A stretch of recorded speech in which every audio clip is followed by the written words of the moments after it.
You mentioned something about fundraisers and stuffing envelopes and putting out balloons. Are you referring to the big walk you have in the spring? Well, it's one of them. Yeah. It's constant. We have. You have a lot of events. So Like you our want next, to keep an eye and ear out for a lot of events. Our next one coming up would be our golf outing. We do a golf outing so you in have August. golf outings and you have walks and we do a wine tour. We call it Wine tours. Tour for a Cure. We try to keep it fun and different so it's more engaging. But the walk, we have a bike event that happens every summer. That's our biggest fundraiser. It's about 1,500 participants. But there's always big, small. We're always trying to think of new and creative ways. And we have third-party events too, where people will call us up and say, "Hey, we're going to have a fundraiser, and proceeds are going to benefit the MS Society." Those are great. Senior projects. That's a big one. I get approached a lot for senior projects. High school juniors, usually juniors, that need to do their project for next year. They do some kind of fundraising activity. The people we're talking to is Colleen. Let me pronounce it right. You pronounce it. Simzak. Sim. Yeah, I'm okay with the Z though. The Simzak. Simzak. Okay. and Mary Lee Jackson, both of whom are with the MS National Multiple Sclerosis Society locally here in Erie. And this is your time to make a pitch to say we need volunteers. Yeah, we need money too. You know. And where do they get it to? How do they send it to you? Is it a charitable deduction? Because you're a nonprofit organization. Make your pitch. You're the development woman. Contact us. I mean, whether it be a phone call or an email, they can contact us at the office. It's 464-2901. Okay. Pretty easy to remember. That would be the easiest way. I mean, I could spat off my email, but it's pretty long. But we're always, we're always looking for ideas. Do you have a website though? We do. It's nationalmssociety.org, and then do a /P as in Paul AX. PAX will take you right to our chapter website, and that all of our events, everything that's happening, whether it be a program event, whether it be a fundraising event, everything is listed on there. It's a nice, and it's pretty user friendly too. Which leads me to my next question. Why is it so difficult to get federal or state aid to do this? Why do you have to depend upon fundraisers? It's just always been like that as far as I know. I don't know if it's just a society. I think it is. I mean, I haven't heard otherwise. But I don't know if that's just how it started, from who founded it, and it's always been that way. I don't. Yeah. Is there any huge, big blowout event like Jerry Lewis or something, or anybody else or something? I mean, you know, that's ever attached itself to this and said, "Hey, we can do this, and we can make a lot of dent in this." Would that be a good thing to have happen to you? Oh, sure. Yeah. I mean, from a our biggest fundraiser would be our Escape to the Lake, the bike event. But nothing. We don't do anything similar to a telethon or anything like that. Yeah. But that's our big guy. That's our meat and potatoes. And then our walk. It would be our bike and then our walk and then everything else that encompasses it. So, and I liked what you said earlier, Colleen. You look at me and you go, but you know, Phil, you don't look like you have MS. What do they think MS looks like? A wheelchair. Somebody in a wheelchair. I mean, I wasn't well versed at all on MS before I started with the MS Society. Other than having a friend. That's because I want to tell you. When you said that, I know somebody that has this, and when I heard it, I went, well, they don't look like they have it. Sure.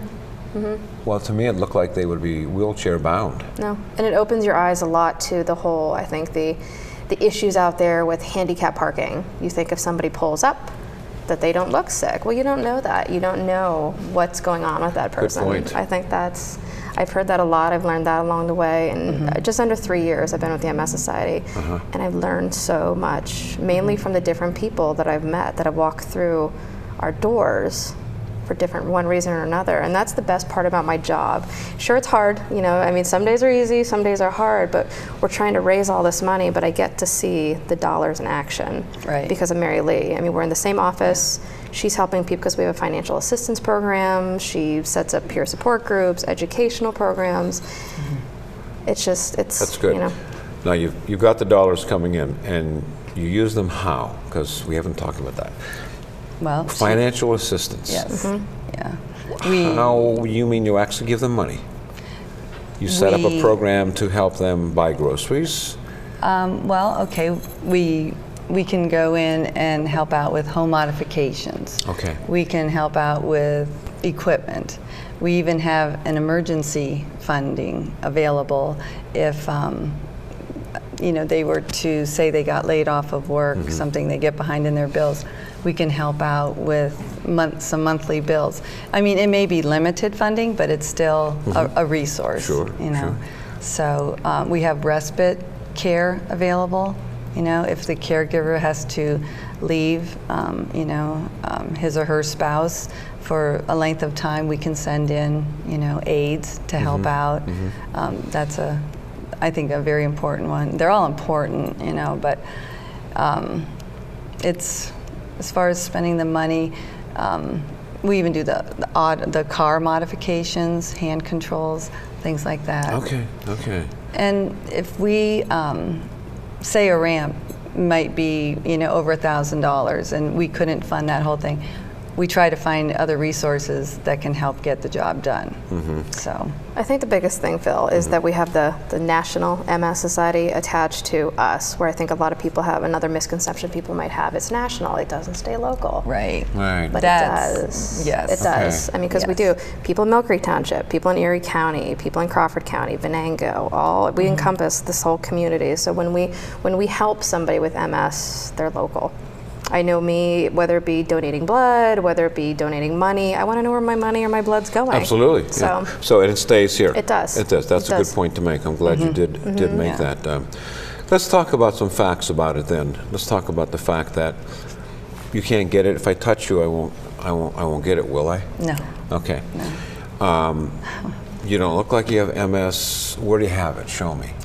And when you said these lesions that occur, well, you mean an actual hardening that prevents something from? Yeah, prevents the nerves from transmitting the correct signals. It just goes to, you know, the wrong place, I guess, in the body. Who knows what happens to them, but they are misdirected. And there's a hardening that takes place there? Yes, you could call it that, a lesion or a scar. Okay. Sometimes the nerve is even severed.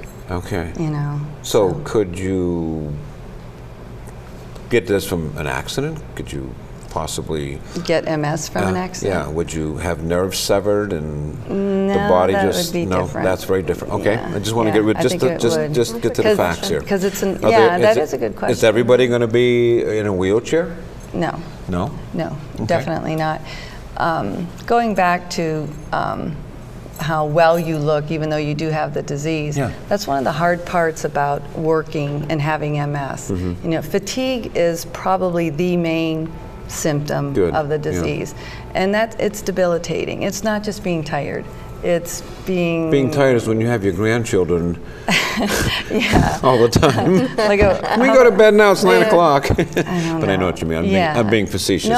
It is debilitating. It is, very much so. And it's the fact, you know, to work full time, you know, maybe they will have 2 good days. Monday and Tuesday's great. Which Wednesday bears the question is, you know, what's your name here again? Mary Lee. You know, Mary Lee, you haven't been performing very well lately. Exactly. Your job could be in jeopardy. That's what I mean. We have a lot of employment issues. I get phone calls constantly, unemployment. And they have a recourse to go to the human human resources, human relations commission and say, look, it's a tough call. Yeah, it's a tough call. It is. I mean, even asking for accommodations. A lot of people that work don't want their employer to know they have MS. Okay. You know, and that's tricky too. Sure, so it is tricky. It's tough, you know. Okay. But it is tough. We got about a couple minutes left, I think, and give us your best shot. Colleen Money Woman, because you need help, right? You need money, you need volunteers, and you need to know that you're always there. This program will come and go, but you're always there. Right. Yeah. And I want people to know too, because I think it's like we have talked about, where we help local people, we can see the dollars in action, but 40% goes to national research. The other 60 stays for the local sort of stuff to help people. So it's constant, it's ongoing. We have one event after the next. That's why I say it never stops. So maybe a golf tournament doesn't perk your interest, but maybe the walk does. Sure. We do a Mardi Gras fundraiser in the very early spring. That was a lot of fun. So there's different, you know, from a volunteer aspect or a financial aspect, there's so many different areas that people could get involved with. Or maybe they don't want to do it or be involved in an event and they just want to make a donation. We gladly would take those too. Good, good. Mary, the involvement from your standpoint then, got about a minute. I just reiterate that I wish, you know, everyone with MS would call so they know about our programs and services. You know, maybe there is, you know, just some way we can help them out. I would hate somebody to be out there feeling all alone, you know, that they haven't made contact, and it's just, it doesn't have to be that they don't have We're to there for a reason. Yeah, you're there, right, you are there. And you're located again on West 8th Street, 8th near Pittsburgh Avenue. Yep. Just east. If they can find 8th near Pittsburgh, they're going to find you. Yes, they- Yeah, yes, I they think will. it's in the 2100 block of West 8th Street. The orange sign. The orange. Can you? They can walk in and say, "I need your help." Sure. Yep. Yep. And they're going to have a booklet called "Just the Facts." And There's a and lot more. There's a lot of information. A lot Yes, more. Okay. definitely. Thank you so much for your time. Thank you. you. For being here. Thank you for Appreciate being here too. Appreciate it. We've been talking about multiple sclerosis with Colleen. I'm going to let you say your last name. Simzak. Zimzak, love that name. It's so beautiful, it's so liquid. And Mary Lee Jackson, both of whom are from the multiple sclerosis local branch here on West 8th. Thanks again for your time. We'll see you next time. I'm Phil Fatika. Until then, take care.